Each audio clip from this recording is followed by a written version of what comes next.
Hello Steps 4 families, welcome to our second video message. This video will be covering the first week, our pickup procedures, our remote learning class, and looking ahead at Steps 4. So let's begin. First and foremost, we made it through our first week. Thank you everyone for making it so successful, and let's continue to do so. Our intake is going quite smoothly, so thank you everyone for helping us do that. But we want to keep reminding everyone that our goal is to continue to make the line move smoothly in the morning. So we're asking for you to call to speak with the teachers rather than stand in the vestibule and speak with them. If it's something quick, feel free, but please avoid long conversations as we do have a line that accumulates outside and we want to keep everyone moving. The hours, of course, between 1 and 3 p.m. To ensure that we give you our full attention management, please avoid calling to speak with us during intake. Our busiest time is between the hours of 8 o'clock and 9:30 a.m. And we want to avoid constantly having to put you guys on hold while we're intaking parents. So rather than us saying, please hold, please hold, please hold, and not being able to address your needs, call after 9:30 and we'll be able to speak with you for as long as you'd like.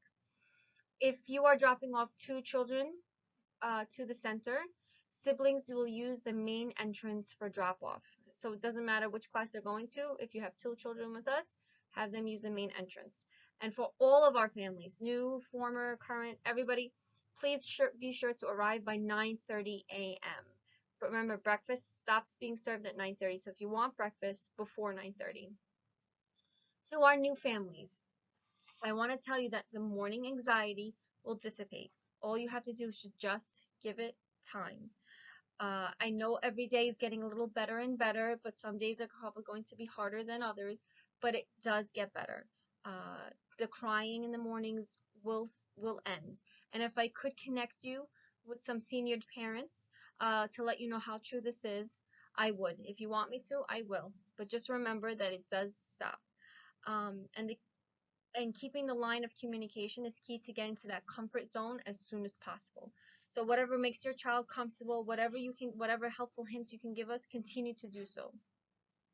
And to our returning families, a wonderful transition to our temporary normal with the intake process and everything. I want to thank you guys for cooperating with this.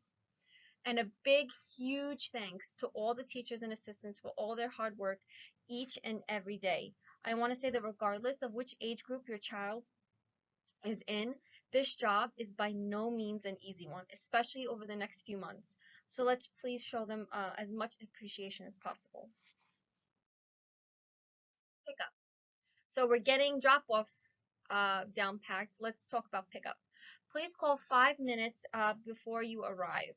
That's for us to avoid gathering children in the hallways, especially in the winter months too. If this has to go on into the winter months, we don't want the kids waiting for you in their jackets because it will be warm in here. So please don't call no more than 5 minutes away from the center. While you're waiting outside to pick up your child, please continue to social distance and to avoid clusters, especially by the ramp. Use our decals outside to continue for pickup as well. Don't just use it for just drop off.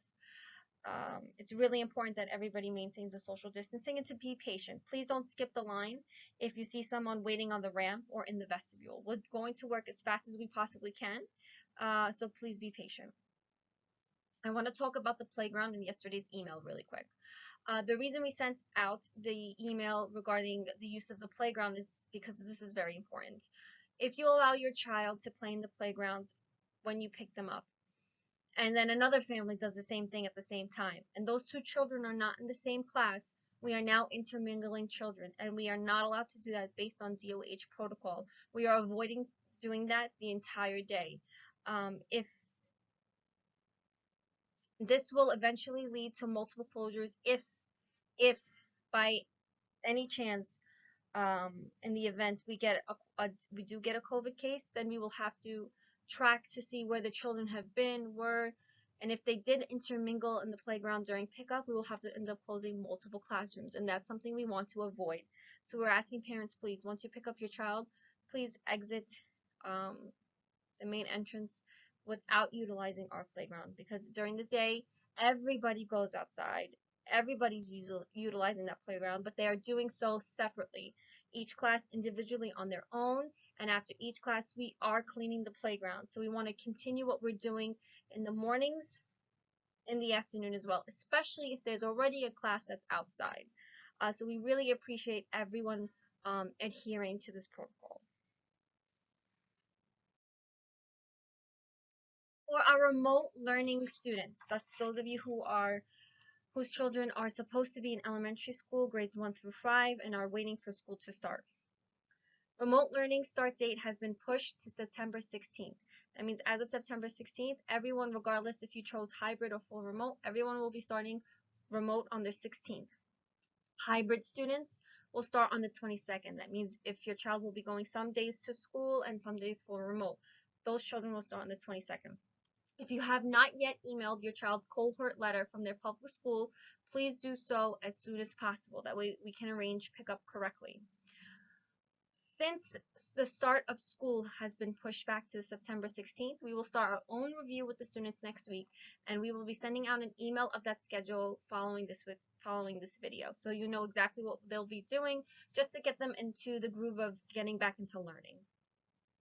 Once you receive your child's remote learning schedule, please forward that to us as well so we can start planning your child's day. So regardless of whether or not you chose full remote or hybrid, everyone's going to have remote days. So it's important that you send us the schedule of what your child's remote day will look like so we can start planning and seeing how we're going to structure everyone's day. So this is important. I know the Department of Education is not very forthcoming with information, so as soon as you get it, please let us know, and then we will take our steps from there. Looking ahead at steps 4, our playground is getting a much needed revamp. If you can see, some changes already happening, but next week is going to be a major change, which will most likely cause it to be out of commission for a few days, but we promise it will be worth it. So if you see any construction going on or materials out there that are unsafe for your children, again, please don't let your children into the playground during pickup. Parent orientation is going to be held in October via Zoom. It's important that you just keep looking out for that kind of information. We'll be sending it out shortly. Halloween and other events, I want to tell you, will not be canceled at Steps to Success 4. We'll just adjust them to adhere to all the protocols. And to those of you who know us, you know we will find a way to keep all of these events as grand as the previous years. We're not going to let COVID stop us from having fun. And if we continue to work together and we take this day by day, then we will be able to get through this, and we will be able to continue to have fun at our center safely.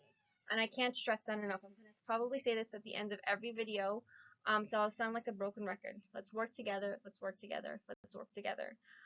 Once again, thank you for choosing Steps to Success 4. Thank you for making this first week super incredible, and we'll be seeing you soon. Have a great day.